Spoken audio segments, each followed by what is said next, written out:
Hello प्यारे बच्चों, आपका हार्दिक स्वागत और अभिनंदन है आपके अपने यूट्यूब चैनल के एम सिंह इन्फेंट्री क्लासेस में। तो हम लोग क्लास 12th की बायोलॉजी में आज के डेट में एक रोग पढ़ेंगे जिसे HIV यानी कि एड्स के नाम से जाना जाता है। तो आइए हम लोग चर्चा करते हैं, एड्स की बात की चर्चा करते हैं। तो यहाँ से देखिए, एड्स का फुल फॉर्म जो होता है एक्वायर्ड इम्यूनो डिफिशियंसी सिंड्रोम। ठीक है। अच्छा, इसके पहले जब हम लोग इम्यूनिटी पढ़े थे, इम्यूनिटी इम्यूनिटी यानी कि जब हम लोग प्रतिरक्षा पढ़े थे, तो इसमें दो प्रकार का आया था इम्यूनिटी। पहला क्या आया था, इन्नेट इम्यूनिटी, और दूसरा आया था एक्वायर्ड इम्यूनिटी। एक्वायर्ड को बोले थे हम लोग उपार्जित प्रतिरक्षा, यानी कि ऐसा प्रतिरक्षा जो जन्म के बाद मिलता है, उसी को हम लोग बोलते हैं एक्वायर्ड इम्यूनिटी। और ये था पैथोजन स्पेसिफिक। तो यहां भी एक शब्द लिखा है एक्वायर्ड। क्या लिखा है? एक्वायर्ड। तो एक्वायर्ड मतलब क्या हुआ? उपार्जित। इम्यूनो का मतलब समझेंगे क्या है? इम्यूनिटी। और डिफिशियंसी का मतलब होता क्या है बच्चों? कमी। डिफिशियंसी मतलब क्या होता है? कमी। तो यानी कि यह एक ऐसा रोग है जिसमें उपार्जित प्रतिरक्षा की क्या हो जाएगी बच्चों? कमी हो जाएगी। ठीक है। अब ये बताइए, प्रतिरक्षा तंत्र क्या करता था? तो हमको रोगाणुओं से क्या पहुंचाता था? रक्षा करता था, जिससे हमको क्या नहीं उत्पन्न होता था? रोग नहीं होता था। तो कुल मिला के यहाँ पे क्या कहेंगे, यह एक ऐसा रोग है जिसमें एक्वायर्ड इम्यूनिटी की कमी हो जाती है। एक्वायर्ड इम्यूनिटी की क्या हो जाएगी बच्चों? कमी हो जाएगी, जिससे हमको क्या हो जाएगा? जब ये बताइए, जब प्रतिरक्षा तंत्र ही कमजोर हो जाएगा तो बताइए ढेर सारे रोग उत्पन्न हो जाएंगे। ठीक है। तो ये क्या करता है, ये रोग कैसा है? तो ये रोग ऐसा है जिसमें एक्वायर्ड इम्यूनिटी की कमी हो जाती है, जिससे ढेर सारे रोग हो जाते हैं। ठीक है। तो आइए हम लोग चर्चा करते हैं इसके बारे में डिटेल में अध्ययन करेंगे। सबसे पहले यह जानिएगा, रोग कोई भी उत्पन्न हो, रोग कोई भी उत्पन्न हो, उसके लिए जो जिम्मेदार होता है वो पैथोजन होता है। क्या होता है बच्चों? पैथोजन, यानी कि रोगाणु के द्वारा रोग उत्पन्न होता है। तो रोग उत्पन्न करने वाले कारक को ही क्या बोलते हैं? रोगाणु बोलते हैं। तो यहाँ पे बताइए, जो ये पैथोजन जो रोग उत्पन्न करेगा, उसे क्या कहा जाता है? वह क्या होता है? वायरस होता है। वायरस मतलब क्या होता है? विषाणु होता है। और यहाँ पे देखिए बच्चों, कौन सा विषाणु है? तो याद रखिएगा, ये कौन सा विषाणु है? तो याद रखिएगा HIV। क्या है बच्चों? HIV। अब देखिए, HIV का भी फुल फॉर्म पूछा जाता है, एड्स का भी फुल फॉर्म पूछा जाता है। तो HIV मतलब क्या हुआ फुल फॉर्म इसका? Human immuno deficiency virus. इस वायरस का क्या नाम है बच्चों? Human immuno deficiency virus. रोग का क्या नाम है? Acquired immuno deficiency syndrome. ठीक है। तो बताइए, यह रोग किसके द्वारा होता है? वायरस के द्वारा होता है। यानी पैथोजन का कार्य कौन करेगा बच्चों? वायरस करता है। और उस वायरस का नाम क्या है? ह्यूमन इम्यूनो डिफिशियंसी वायरस इसका नाम है। ह्यूमन इम्यूनो डिफिशियंसी वायरस इसका क्या है बच्चों? नाम है। ठीक है। ये पहली बार कब रिपोर्ट किया गया? इसकी ये बड़ी इंपॉर्टेंट लाइन है। फर्स्ट टाइम कब देखा गया? ये बात इसमें आती है कि ये फर्स्ट टाइम कब देखा गया। तो याद रखिएगा, 1981 में इसे देखा गया। 1981 में देखा गया। 1981 में क्या किया गया? रिपोर्ट किया गया। यानी कि इसे देखा गया 1981 में। इसका यानी कि पहला रोगी मिला किस सन में? 1981 में इसका क्या मिला बच्चों? पहला रोगी मिला। यह एक ऐसा रोग है जो प्रतिरक्षा तंत्र को कमजोर करेगा, जिससे ढेर सारे पैथोजन हमारे बॉडी में एंटर करेंगे और क्या उत्पन्न हो जाएगा? रोग उत्पन्न हो जाएगा। और जानते हैं, यहां से ये पूरे वर्ल्ड में सेपरेट है। यानी संपूर्ण संसार में ये रोग है, मौजूद है। यानी कि ऐसा कोई देश नहीं है जहां पे एचआईवी का इन्फेक्शन या एचआईवी रोग ना पाया जाता हो। ठीक है, तो बताइए ये किसके द्वारा उत्पन्न हुआ? वायरस के द्वारा। उस वायरस का नाम क्या है? Human immunodeficiency virus. First report कब किया गया? 1981 में पाया गया ये। और वर्ल्ड यानी कि पूरे संसार में ये क्या है? व्यापक स्तर पे क्या है बच्चों? विद्यमान है। पूरे संसार में व्यापक स्तर में क्या है बच्चों? विद्यमान है। उसके बाद बातों को थोड़ा सा समझिएगा।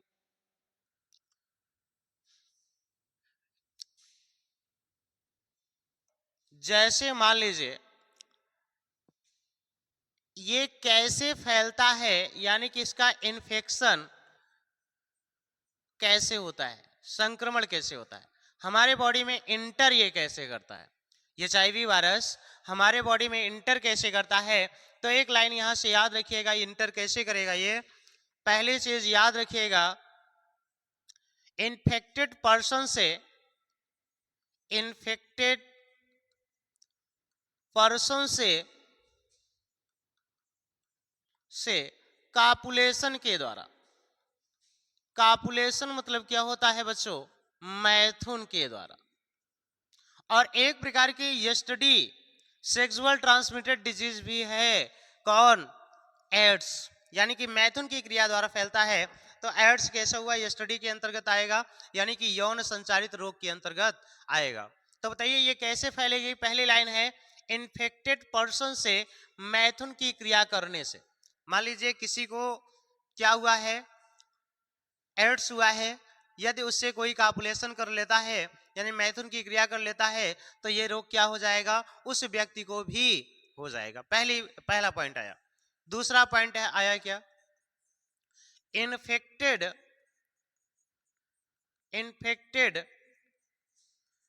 ब्लड के ट्रांसफ्यूजन के द्वारा। जैसे मान लीजिए कोई व्यक्ति है, उसको रुधिर की कमी है, और ऐसे व्यक्ति का रुधिर उसमें चढ़ाया जा रहा है जो व्यक्ति एड्स से ग्रसित है। तो जिसके बॉडी में ब्लड जाएगा वो भी क्या हो जाएगा? इन्फेक्टेड हो जाएगा। थोड़ी देर के लिए समझिएगा इस बात को। जैसे कभी कभी होता है अचानक एक्सीडेंट हो गया, एक्सीडेंट में एक्सेसिव ब्लीडिंग हुई, तो इस केस में क्या होता है कि अब जान बचाई जाए पहले, उसके बाद देखा जाएगा एड्स है कि नहीं है। तो बताइए जब भी कभी ब्लड का क्या करें? ट्रांसफ्यूजन करें, ट्रांसफर करें। यानी कि जब भी कभी ब्लड की आवश्यकता आपको पड़े, ब्लड को लीजिए, तो उसका एचआईवी का भी परीक्षण किया जाना उचित है, एड्स का भी परीक्षण किया जाना क्या है? उचित है। नहीं तो क्या हो जाएगा, अगर वह वायरस उस ब्लड में उपस्थित है जिस ब्लड का उपयोग हम लोग किसी की बॉडी यानी किसी के शरीर को बचाने के लिए कर रहे हैं, तो वह व्यक्ति भी एचआईवी से क्या हो जाएगा? एड्स से क्या हो जाएगा? ग्रसित हो जाएगा। तो बताइए इन्फेक्टेड ब्लड, और ये इन्फेक्टेड का मतलब क्या है? ये इसमें एचआईवी वायरस है। ठीक है। दूसरा चीज, कभी कभी क्या होता था, पुराने जमाने में क्या होता था कि जब भी किसी को फीवर या तो फिर अन्य रोग होते थे, तो जो इंजेक्शन लगाए जाते थे, एक ही इंजेक्शन का प्रयोग मतलब 2-3 लोगों में कर दिया जाता था। ठीक है, वह इंजेक्शन आपको लगा, आपके भाई को लगा, पड़ोसी को लगा। मान लीजिए पड़ोसी को क्या है? एड्स है, तो बताइए उसके थ्रू आपको भी क्या हो जाएगा? एड्स हो जाएगा। तो बताइए कि तीसरी लाइन क्या रहेगी? इन्फेक्टेड नीडल के द्वारा, इसके द्वारा हो जाएगा। तीसरी बात याद रखिएगा, प्लेसेंटा के द्वारा कहां जाएगा बच्चों? तो याद रखिएगा, मदर से बेबी में जाएगा। प्लेसेंटा के द्वारा मदर से कहां जाएगा बच्चों? बेबी में जाएगा। मान लीजिए कोई मदर है या कोई फीमेल है, उसके पेट में क्या है? गर्भ है, यानी कि बच्चा है। तो बताइए मम्मी और बच्चे का कनेक्शन किसके द्वारा होता है? प्लेसेंटा के द्वारा होता है। अगर मम्मी को एड्स है तो बच्चों को भी एड्स हो जाएगा, क्योंकि किसके द्वारा जाएगा बच्चों? प्लेसेंटा के द्वारा जाएगा। ठीक है, इस प्रकार से HIV वायरस हमारे शरीर के अंदर क्या करता है, प्रवेश करता है। तो याद रखिएगा, इन्फेक्टेड पर्सन से क्या मैथुन की क्रिया द्वारा यह रोग फैलता है। किसी को HIV है, उससे कोई मैथुन की क्रिया कर ले। अब बात आती है मैथुन की क्रिया किसे कहते हैं? जिस क्रिया द्वारा शुक्राणु को योनि में प्रवेश कराया जाता है, उसी क्रिया को क्या कहते हैं बच्चों? मैथुन यानी कि कापुलेशन की क्रिया कहते हैं। ठीक है। और इन्फेक्टेड ब्लड के द्वारा भी जाएगा, ब्लड ब्लड ट्रांसफ्यूजन में। इन्फेक्टेड निडल के द्वारा जाएगा, जिसे सुई कहते हैं हम लोग गांव में। प्लेसेंटा के द्वारा मम्मी से कहां जाएगा बच्चों? बेबी में जाएगा, प्लेसेंटा के द्वारा जाएगा। ठीक है। तो इसके द्वारा क्या होता है, इसका इन्फेक्शन होता है किसी के बॉडी में, यह वायरस क्या करता है बच्चों? प्रवेश करता है। क्या करेगा? प्रवेश करेगा। ठीक है। तो इस प्रकार से कोई भी व्यक्ति इस रोग से क्या होता है बच्चों? ग्रसित होता है। इसी प्रकार से ग्रसित होगा।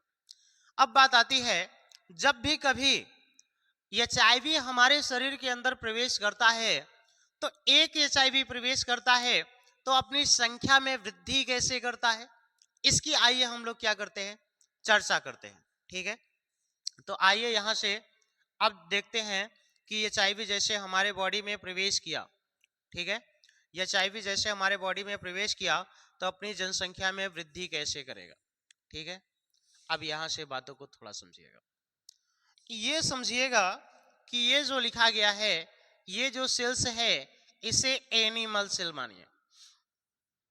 एनिमल सेल मानिए। ये जो सेल है वो एनिमल सेल है। और एनिमल सेल में जानते हैं सेल वॉल नहीं पाई जाती है। जंतु कोशिका में कोशिका भित्ति नहीं पाई जाती है। क्या पाई जाती है? प्लाज्मा मेम्ब्रेन पाई जाती है। तो जो बाहर की जो बॉडी है, ये क्या है बच्चों? प्लाज्मा मेम्ब्रेन है। प्लाज्मा मेम्ब्रेन है। ये जो बाहर की जो लेयर्स है वो क्या है बच्चों? प्लाज्मा मेम्ब्रेन है। और जानते हैं हमारे बॉडी के अंदर क्या पाया जाता है बच्चों? केंद्रक पाया जाता है। क्या पाया जाएगा? केंद्रक। तो बताना ये क्या है, तो कह दीजिएगा केंद्रक है। क्या है? केंद्रक है। ठीक है। और केंद्रक में बच्चों रहेगा क्या? रहेगा केंद्रक में क्या रहेगा? क्रोमैटिन नेटवर्क रहेगा। ऐसे कईयों प्रकार से ऐसे गुणसूत्र जो कंडेंसेशन द्वारा गुणसूत्र में कन्वर्ट होता है, ये क्रोमैटिन नेटवर्क रहेगा। ठीक है। उलझे हुए रूप में पाया जाएगा केंद्रक के अंदर। ठीक है। तो यहां से बताइए, ये क्रोमैटिन नेटवर्क हो गया। और उसके बाद में बातों को थोड़ा समझिएगा। ये क्रोमैटिन नेटवर्क हो गया, तो बताइए इसी के अंदर क्या रहेगा मौजूद? डीएनए भी रहेगा। ठीक है। हमारे केंद्रक के अंदर क्रोमैटिन नेटवर्क में क्या रहेगा बच्चों? डीएनए रहेगा। और एक चीज अभी से समझ लीजिए, वायरस कोई भी हो, वायरस कोई भी हो, वह दो चीजों से मिलकर बना होता है। एक तो बताइए जेनेटिक मटेरियल, आनुवंशिक पदार्थ। दूसरा क्या होता है बच्चों? प्रोटीन। क्या होता है? प्रोटीन होता है।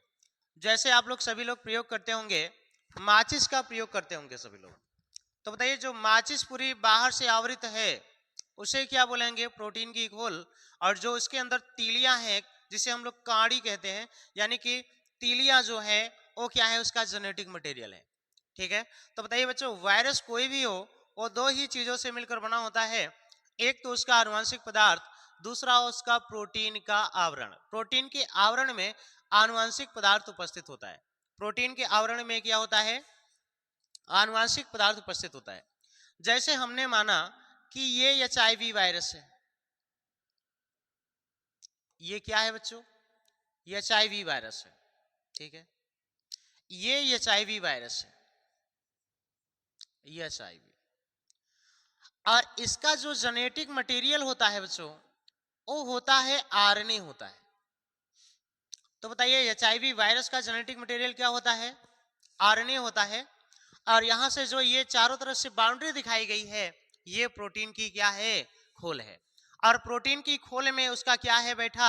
आनुवंशिक पदार्थ है। तो इसे कुल मिला के वायरल आरएनए बोल सकते हैं। जैसे ही ये हमारे बॉडी पे क्या करेगा? प्रवेश करेगा। जैसे हमारे बॉडी के अंदर क्या करेगा? प्रवेश करेगा, तो बताइए किसी के द्वारा भी अब कैसे प्रवेश करेगा, ये अभी कुछ देर पहले चर्चा हुई है, ये कैसे प्रवेश करता है। तो बताइए वही सब बताया गया, मैथुन की क्रिया द्वारा फैलेगा क्योंकि स्टडी है, सेक्सुअल ट्रांसमिटेड डिजीज है। और दूसरा इन्फेक्टेड ब्लड के ट्रांसफ्यूजन के द्वारा फैलेगा, और उसके बाद में इन्फेक्टेड निडल के द्वारा फैलेगा, मम्मी से बच्चे में प्लेसेंटा के द्वारा फैलेगा। किसी भी माध्यम से अगर ये HIV वायरस हमारे सेल के अंदर एंटर कर रहा है तो बताइए ये यहाँ पे क्या होगा। तो जानते हैं जो प्रोटीन की खोल होती है वो अंदर नहीं आती है, आता क्या है बच्चों, सिर्फ इसका क्या आएगा, जेनेटिक मटेरियल आएगा। क्या आएगा, जेनेटिक मटेरियल आएगा। और ये जेनेटिक मटेरियल क्या है, आरएनए है। क्या है बच्चों, आरएनए है। आरएनए क्या करेगा यहां से, अब इसके बाद में एक क्रिया करेगा, ये क्रिया करेगा, उस क्रिया को बोला जाता है रिवर्स ट्रांसक्रिप्शन। क्या बोला जाता है बच्चों, रिवर्स ट्रांसक्रिप्शन। Reverse transcription. अच्छा एक चीज याद रखिएगा, अभी जिस क्रिया द्वारा डीएनए का निर्माण होता है, जिस क्रिया द्वारा डीएनए का निर्माण होता है, उस क्रिया को डुप्लीकेशन या रिप्लिकेशन कहते हैं।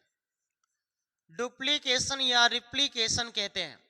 जिस क्रिया द्वारा डीएनए से डीएनए बनता है उसे डुप्लीकेशन या रिप्लिकेशन कहते हैं। बट जिस क्रिया द्वारा डीएनए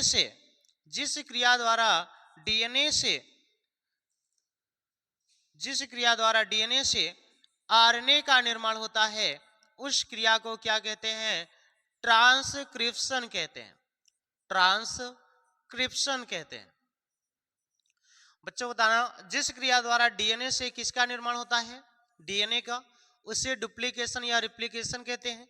और जिस क्रिया द्वारा डीएनए से आरएनए का निर्माण होता है उसे क्या कहते हैं, ट्रांसक्रिप्शन कहते हैं। और जिस क्रिया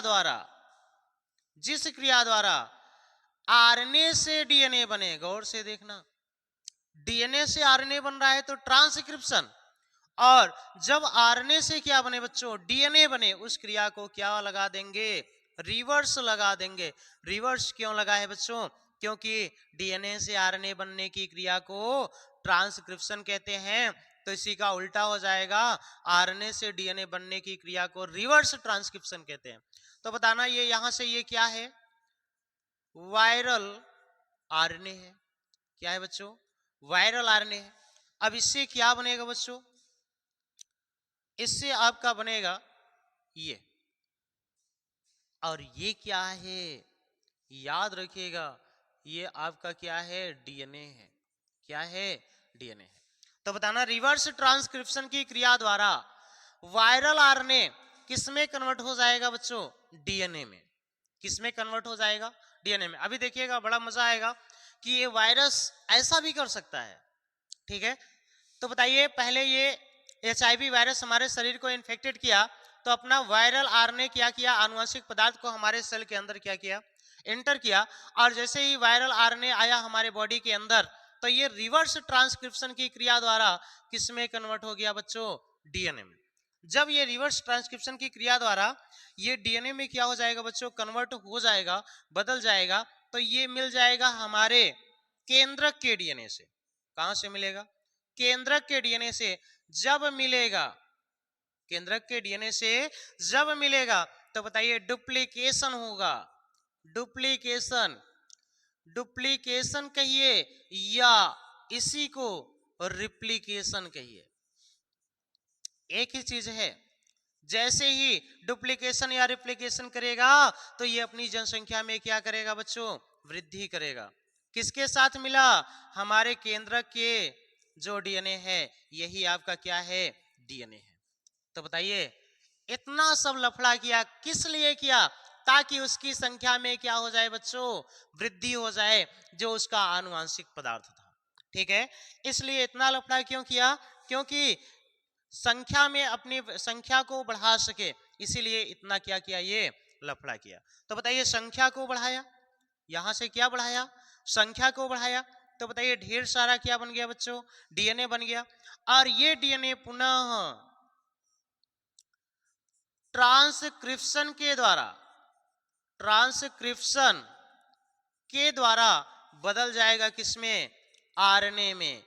आरएनए बताइए इसकी संख्या में क्या हुई है, यहां पे वृद्धि हुई है, यानी कि इंक्रीज हुई है संख्या। ठीक है, तो बातों को पुनः समझिएगा। पहले मान लीजिए ये एचआईवी वायरस था, ठीक है, ये एचआईवी वायरस था,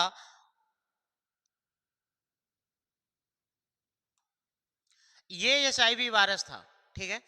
जब हमारे शरीर के अंदर एंटर करेगा तो प्रोटीन बाहर ही रहेगी, उसका सिर्फ क्या आएगा बच्चों, जेनेटिक मटेरियल आएगा। और उसका जेनेटिक मटेरियल क्या होता है बच्चों, आरएनए होता है। और आरएनए क्या करेगा, ये वायरल आरएनए क्या करेगा, रिवर्स ट्रांसक्रिप्शन के द्वारा किसमें कन्वर्ट हो जाएगा, डीएनए में। और रिवर्स ट्रांसक्रिप्शन किसे कहते हैं, जिस क्रिया द्वारा आरएनए से डीएनए का निर्माण होता है उसे क्या कहते हैं, रिवर्स ट्रांसक्रिप्शन कहते हैं।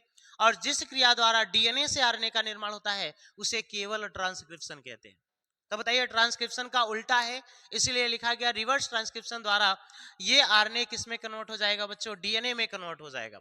और जैसे ही डीएनए में कन्वर्ट होगा, हमारे केंद्रक के अंदर जो उपस्थित डीएनए है उससे क्या करेगा, मिल जाएगा।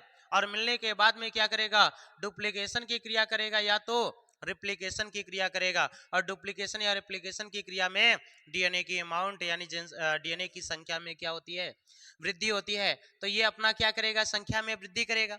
और पुनः ट्रांसक्रिप्शन की क्रिया द्वारा क्या, आरएनए में बदल जाएगा। किस में बदलेगा, आरएनए में बदल जाएगा। किस क्रिया द्वारा, ट्रांसक्रिप्शन। और देखिए डीएनए से आरएनए में बदलने की क्रिया को ट्रांसक्रिप्शन, और आरएनए से डीएनए में बदलने की क्रिया को क्या बोला गया, रिवर्स ट्रांसक्रिप्शन। ऐसे जब आरएनए की संख्या बढ़ा लेगा, अब विभिन्न कोशिकाओं में फैल फैल कर क्या करेगा, एंटीबॉडी को मारेगा। ये वायरस एंटीबॉडी को मारेगा। और ये रोग ऐसा है जो ला इलाज है। क्या है बच्चों, ला इलाज है, यानी कि इसका कोई इलाज नहीं है, सिर्फ उपचार कर सकते हैं। और मरना क्या है, तय होता है अगर ये किसी को रोग हो जाए तब। ठीक है, तो इस प्रकार से अपनी जनसंख्या में क्या करेगा, वृद्धि करेगा।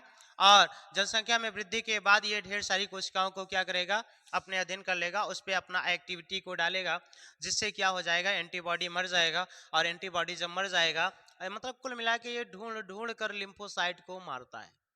और लिम्फोसाइट ही क्या बनाता है बच्चों, प्रतिरक्षा तंत्र बनाता है। याद कीजिए जब इम्यूनिटी मैंने पढ़ाया था तो बी लिम्फोसाइट और टी लिम्फोसाइट की बात किया, उसी को ये ढूंढ ढूंढ के क्या करेगा, मारना स्टार्ट कर देता है। ठीक है, इतनी बात समझ में आई होगी, तो लेना चाहे तो स्क्रीन शॉट ले लीजिए, उसके बाद आगे बढ़ते हैं। ठीक है, इसके बाद में क्या रहेगा बच्चों, जो एचआईवी वायरस होता है, जो एचआईवी वायरस होता है यह रेट्रो वायरस है। कैसा है बच्चों, रेट्रो वायरस है। ठीक है, यह क्या है, रेट्रो वायरस है। इसका मतलब क्या हुआ, रेट्रो वायरस का मतलब, जैसे अभी सिंड्रोम शब्द आया था, सिंड्रोम सिंड्रोम किसे कहते हैं, ग्रुप ऑफ सिम्टम्स को सिंड्रोम कहते हैं, यानी ढेर सारे सिम्टम्स आए। तो इसी प्रकार से ये रेट्रो वायरस है, इसके कारण से ढेर सारे वायरस क्या करते हैं, अटैक करते हैं। तो जब भी कभी आ जाए रेट्रो वायरस कौन है, तो आप याद रखिएगा कौन है, एचआईवी है। इसके बाद बातों को समझिएगा। जैसे मान लीजिए किसी को एचआईवी हो गया, ये किसी को एचआईवी हो गया, अगर किसी को एचआईवी हो गया तो इसका परीक्षण कैसे किया जाता है, परीक्षण यानी कि टेस्ट कैसे होता है, इसका टेस्ट कैसे पता लगाएंगे कि एचआईवी वायरस ही हुआ है, सॉरी, यानी कि टेस्ट कैसे पता लगाएंगे, डिटेक्ट कैसे करेंगे कि उसको, उस व्यक्ति को एड्स हुआ है। ठीक है, कैसे डिटेक्ट किया जाएगा एड्स हुआ है, तो इसके लिए परीक्षण होता है कौन सा, याद रखिएगा, इलीसा। क्या होता है बच्चों, इलीसा उस टेस्ट का नाम है, इलीसा। उस टेस्ट का नाम क्या है बच्चों, इलीसा। इसका फुल फॉर्म क्या है, इलीसा का फुल फॉर्म क्या होता है, enzyme linked, enzyme linked, enzyme linked immunosorbent assay, ए से। इसका फुल फॉर्म क्या होता है बच्चों? एंजाइम लिंक्ड इम्यूनोसॉर्बेंट ए से एलिसा का फुल फॉर्म है। जैसे कभी आपको टाइफाइड हो जाए तो उसके लिए जांच का नाम क्या है? तो आप लोग बताए थे विडाल टेस्ट, पिछले क्लासों में चला है। उसी प्रकार से किसी को एचआईवी हो जाए तो इसका टेस्ट क्या है? एलिसा नाम है। एलिसा का फुल फॉर्म क्या है? एंजाइम लिंक्ड इम्यूनोसॉर्बेंट ए से, एंजाइम लिंक्ड इम्यूनोसॉर्बेंट ए से। इसका क्या है बच्चों? फुल फॉर्म है। एक लफड़ा है कि जो इसके लक्षण होते हैं, जो इसके लक्षण होते हैं कब दिखाई देते हैं? तो 5 से 10 ईयर पश्चात इसके लक्षण दिखाई देते हैं। कब दिखाई देंगे बच्चों?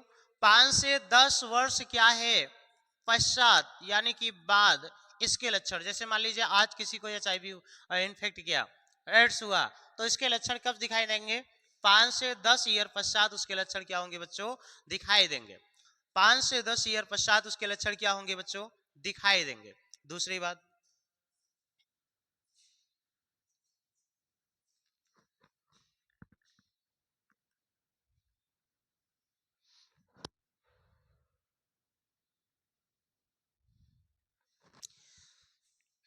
जैसे 5 से 10 ईयर पश्चात इसके लक्षण दिखाई दिए, तो अब ये बताइए इसका प्रिवेंट कैसे किया जाएगा?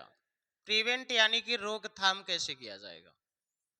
तो याद रखिए वही क्या कर दीजिए, इसमें जिससे एचआईवी फैल रहा है उसी को बंद कर दीजिए।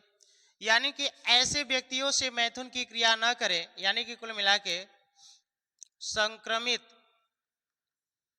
व्यक्तियों, संक्रमित व्यक्तियों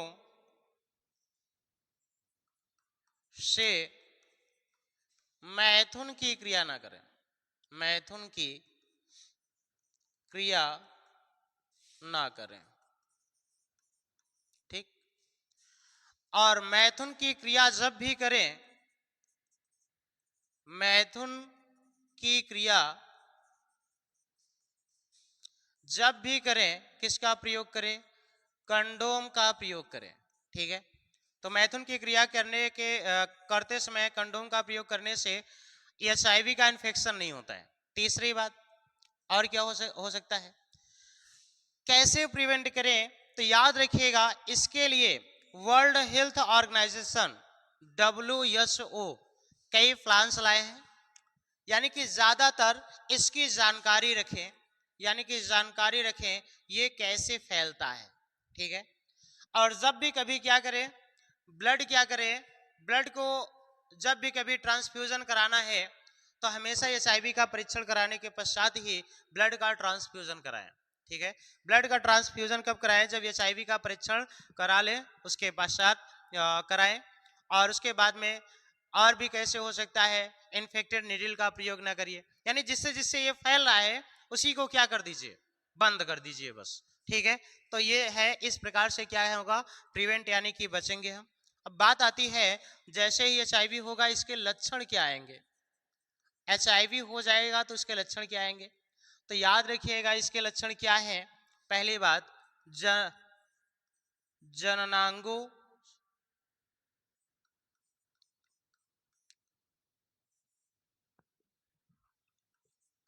से तरल आएगा। जननांगों से क्या आएगा? तरल आएगा। और क्या हो जाएगा? फीवर आएगा। फीवर यानी कि बुखार हमेशा लगातार हमेशा रहेगा, बुखार रहेगा। और उसके बाद में क्या हो जाएगा? तो जननांगों पर दाने निकलेंगे। क्या निकलेंगे? दाने निकलेंगे। जननांगों पर दाने निकलेंगे। यानी कि कुल मिला के देखिए यह एक ऐसा वायरस है जो हमारे प्रतिरक्षा तंत्र को कमजोर करेगा। जब हमारे प्रतिरक्षा तंत्र जो है कमजोर हो जाएगा तो तमाम जो वायरस बैक्टीरिया हमारे एनवायरनमेंट में पाए गए हैं वो हमको संक्रमित करेंगे।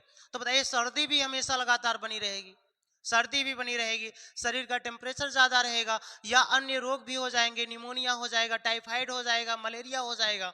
तो इस वायरस की वजह से कोई नहीं मरता है, ये वायरस क्या करता है, प्रतिरक्षा तंत्र को कमजोर कर देता है, जिससे ढेर सारे रोग उत्पन्न हो जाते हैं। अब उन जो रोग उत्पन्न करने वाले अन्य कारक हैं, उससे व्यक्ति की क्या हो जाएगी, मृत्यु हो जाएगी। तो बताइए, जननांगों से तरल स्रावित होगा, फीवर हमेशा बना रहेगा, जननांगों पर दाने निकलेंगे, जननांगों में जलन उत्पन्न होता है, रेडनेस हो जाता है। तो ये सारे लक्षण आपको दिखाई देंगे, यानी कि ये सब लक्षण हमेशा दिखाई देंगे, और इसके लक्षण 5 से 10 ईयर में दिखाई देते हैं। ठीक है बच्चों, तो ये एचआईवी आज के लिए इतना ही।